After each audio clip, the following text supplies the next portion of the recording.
This is Pride and Prejudice by Jane Austen. An Echoes from the Dust recording with narration by Christopher West. Chapter 35. Elizabeth awoke the next morning to the same thoughts and meditations which had at length closed her eyes. She could not yet recover from the surprise of what had happened. It was impossible to think of anything else. And totally indisposed for employment, she resolved soon after breakfast to indulge herself in air and exercise. She was proceeding directly to her favourite walk when the recollection of Mr. Darcy's sometimes coming there stopped her, and instead of entering the park she turned up the lane which led her farther from the turnpike road. The park paling was still the boundary on one side, and she soon passed one of the gates into the ground. After walking 2 or 3 times along that part of the lane, she was tempted by the pleasantness of the morning to stop at the gates and look into the park. The 5 weeks which she had now passed in Kent had made a great difference in the country, and every day was adding to the verdure of the early trees. She was on the point of continuing her walk, when she caught a glimpse of a gentleman within the sort of grove which edged the park. He was moving that way, and fearful of its being Mr. Darcy, she was directly retreating. But the person who advanced was now near enough to see her, and stepping forward with eagerness, pronounced her name. She had turned away, but on hearing herself called, though in a voice which proved it to be Mr. Darcy, she moved again towards the gate. He had by that time reached it also, and holding out a letter which she instinctively took, said with a look of haughty composure, "I've been walking in the grove some time in the hope of meeting you. Will you do me the honour of reading that letter?" And then, with a slight bow, turned again into the plantation, and was soon out of sight. With no expectation of pleasure, but with the strongest curiosity, Elizabeth opened the letter, and to her still increasing wonder, perceived an envelope containing 2 sheets of letter paper, written quite through in a very close hand. The envelope itself was likewise full. Pursuing her way along the lane, she then began it. It was dated from Rosings, at 8 o'clock in the morning, and was as follows: "Be not alarmed, madam, on receiving this letter, by the apprehension of its containing any repetition of those sentiments, or renewal of those offers, which were last night so disgusting to you. I write without any intention of paining you, or humbling myself, by dwelling on wishes, which, for the happiness of both, cannot be too soon forgotten, and the effort which the formation and the perusal of this letter must occasion should have been spared, had not my character required it to be written and read. You must, therefore, pardon the freedom with which I demand your attention.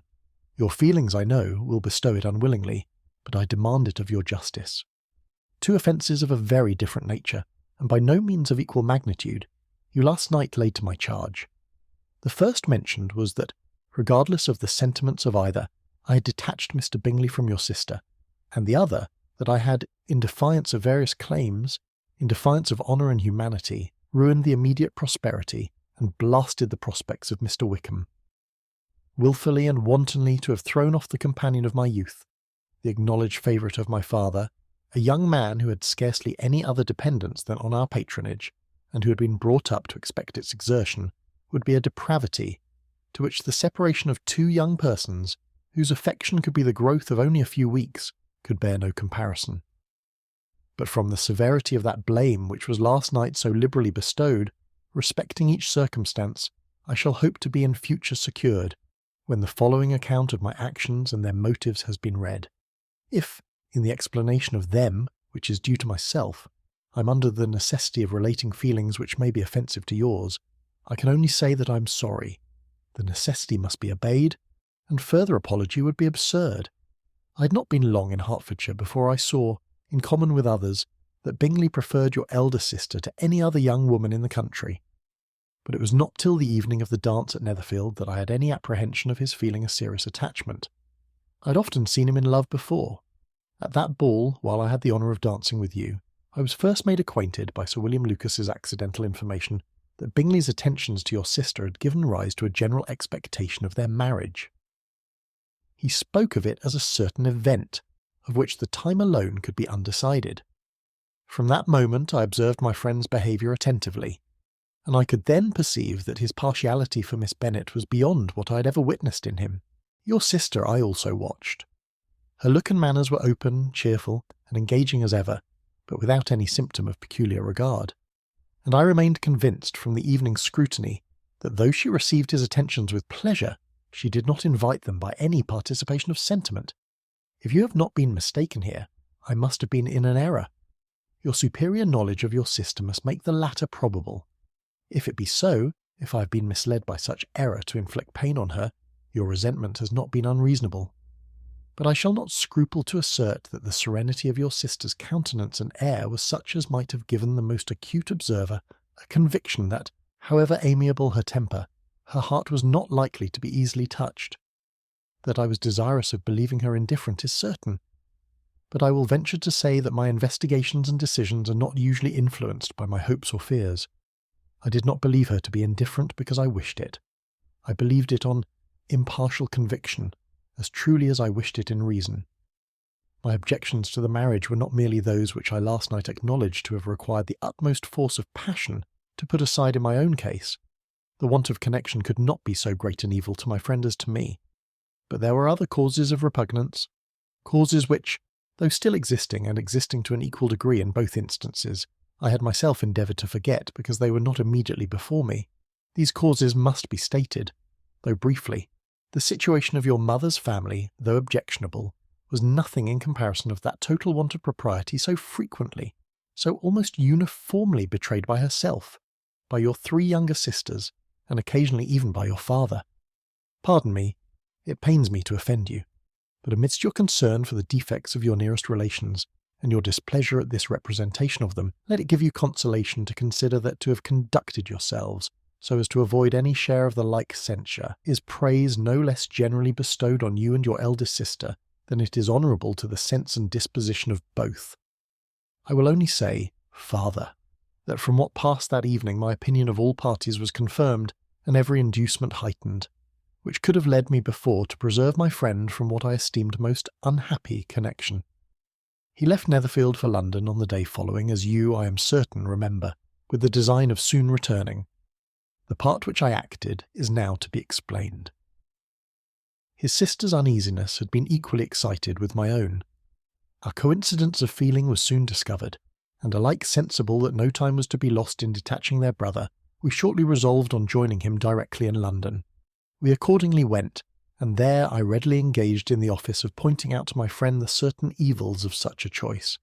I described and enforced them earnestly, but however this remonstrance might have staggered or delayed his determination, I do not suppose that it would ultimately have prevented the marriage had it not been seconded by the assurance which I hesitated not in giving of your sister's indifference.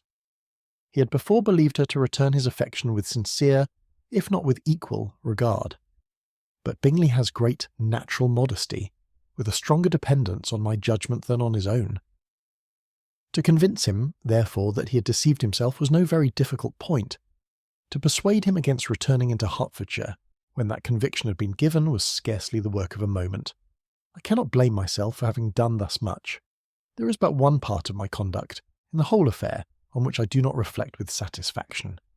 It is that I condescended to adopt the measures of art so far as to conceal from him your sister's being in town. I knew it myself, as it was known to Miss Bingley, but her brother is even yet ignorant of it. That they might have met without ill consequence is perhaps probable, but his regard did not appear to me enough extinguished for him to see her without some danger. Perhaps this concealment, this disguise, was beneath me. It is done, however, and it was done for the best. On this subject I have nothing more to say, no other apology to offer.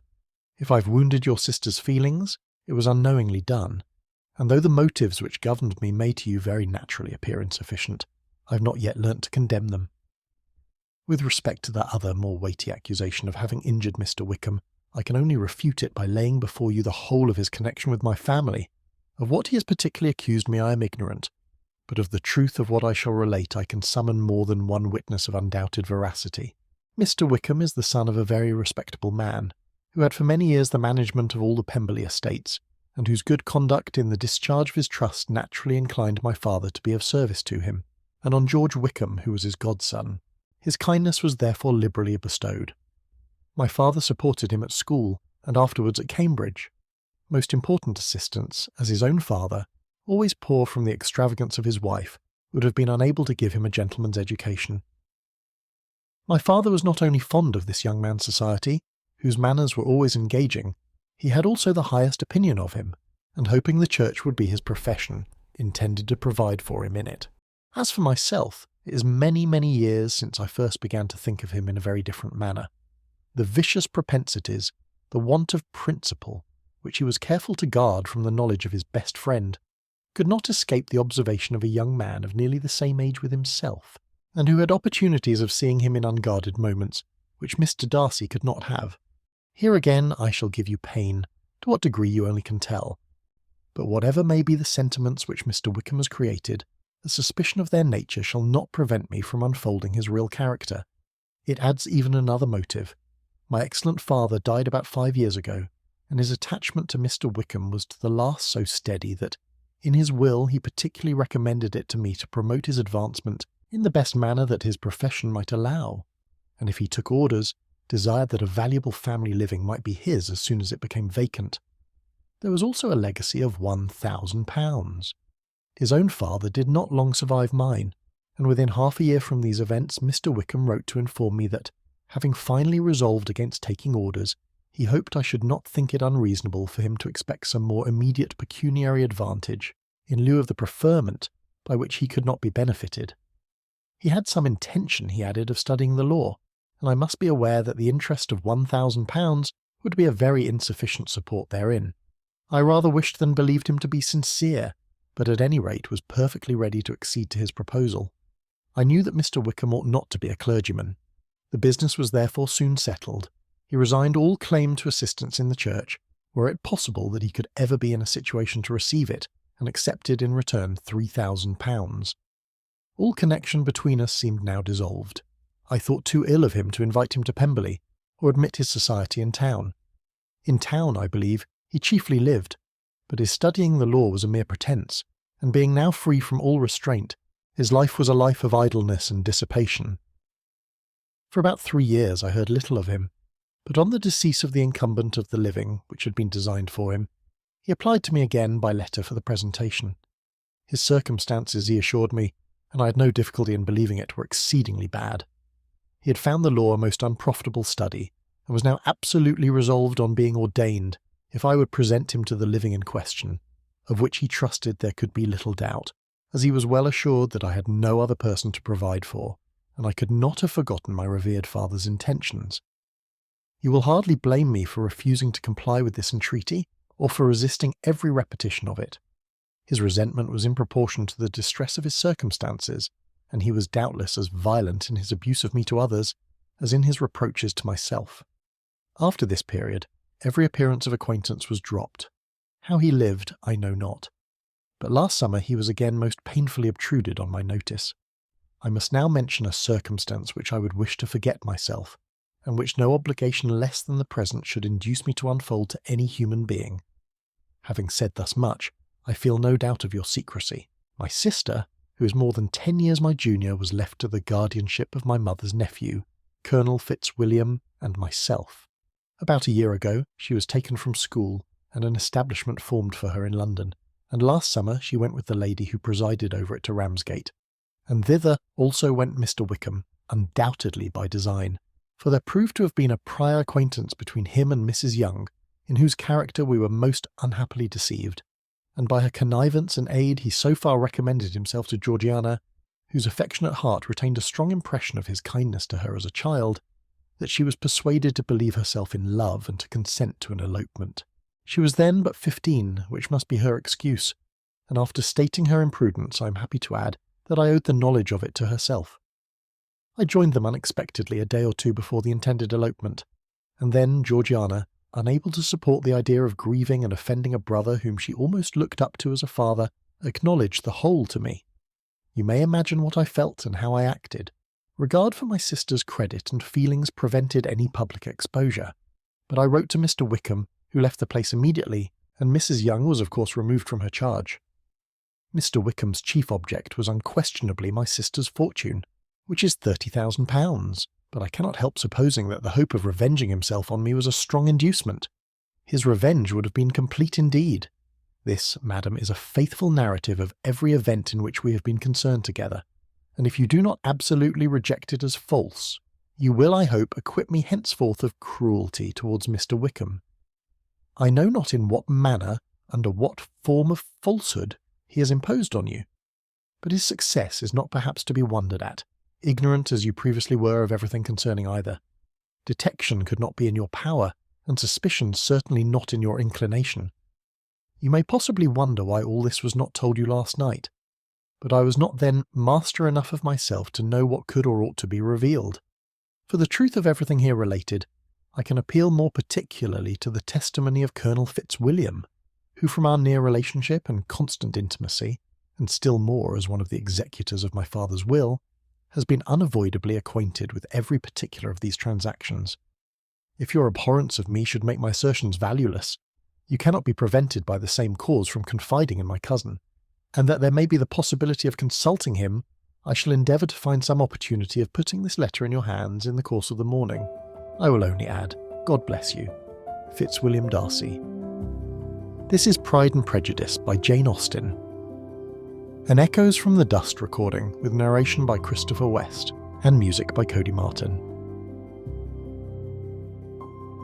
If you're enjoying this audiobook and would like to see more, please consider liking and subscribing, or explore our catalogue celebrating classical literature through unique, book-inspired retail items at echoesfromthedust.com, link in the description. Discover elegant gifts, decor, apparel and stationery, inspired by timeless works like Pride and Prejudice, perfect for book lovers, collectors, and anyone seeking to bring literary classics into modern life.